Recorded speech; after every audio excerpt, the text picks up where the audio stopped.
এই মানুষটি বিষের বোতল মাটিতে ঢেলে দিল শুধু এই জন্য যাতে বন্য নেকড়েরা তার ছেলের শরীর না খেয়ে ফেলে। কিন্তু ঠিক তখনই যখন সে সেখান থেকে চলে গেল, একটি শকুন আকাশ থেকে সোজা নেমে এলো এবং ছেলেটির শরীরে ঝাঁপিয়ে পড়তে যাচ্ছিল। সেই মুহূর্তে ছেলেটি ব্যথায় জেগে উঠল। সে শকুনটিকে ধরে জোরে নিচের খাদে ফেলে দিল। তখনই তার বুঝতে পারলো যে সে আসলে এক খাদের ধারে পড়ে আছে। যদি সেখানেই রয়ে যেত তবে ক্ষুধায় মারা যেত। তাই সে এক পাগলামো সিদ্ধান্ত নিল। ধীরে ধীরে খাদ বেয়ে নিচে নামতে শুরু করলো। কিন্তু তখনই তার পা পিছলে গেল এবং সে পড়ে যাওয়ার উপক্রম হলো। কিন্তু ভাগ্যক্রমে সে এক পাথরের ফাটল আঁকড়ে ধরতে পারলো। এখন সে খাদের মাঝ বরাবর ঝুলছিল। হঠাৎ বৃষ্টি শুরু হলো এবং ধীরে ধীরে তার শক্তি ফুরিয়ে আসতে লাগলো। নিচে তাকিয়ে দেখলো বৃষ্টির পানি এক নদীর আকার নিয়েছে। সে গভীর শ্বাস নিল, সাহস জোগাড় করলো এবং লাফ দিল। পরের দিন সকালে ছেলেটি মাটিতে জ্ঞান ফিরে পেল। সে তার ডান পা জুতোর বাইরে বের করলো। পা খুব খারাপ ভাবে জখম হয়েছিল। সে একটি কাঠি নিল এবং সাদামাটা একটি স্প্লিন্ট বানালো। অনেকক্ষণ হাঁটার পর সে আবার সেই খাদের ওপরের জায়গায় ফিরে এলো। সেখানে সে দেখলো একটি কবরের পাথর, যা তার বাবাই তার জন্য বানিয়েছিলেন, কারণ সবাই ভেবেছিল যে সে খাদে পড়ে মারা গেছে।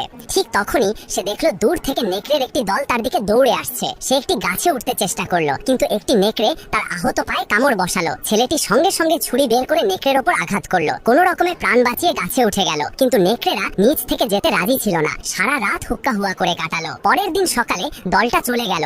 শুধু একটি আহত নেকড়ে রয়ে গেল। ছেলেটি একটি বর্শা বানালো, তাকে মারার সম্পূর্ণ প্রস্তুতি নিল। কিন্তু যখন সে দেখলো নেকড়েটি কতটা অসহায়, তার মন মানলো না। সে নেকড়ের মুখ দড়ি দিয়ে বেঁধে দিল। তারপর একটি গুহা খুঁজে বের করে তার পাশে মাটিতে শুয়ে পড়লো। সকালে উঠে দেখলো নেকড়েটি কোনোভাবে দড়ি খুলে ফেলেছে, কিন্তু সে আক্রমণ করেনি। ছেলেটি ভালোবেসে তার সামনে পানি রাখলো। নেকড়ে দেখলো ছেলেটি তাকে ক্ষতি করবে না, তাই সে পানি পান করতে লাগলো। তারপর ছেলেটি শিকারে গেল।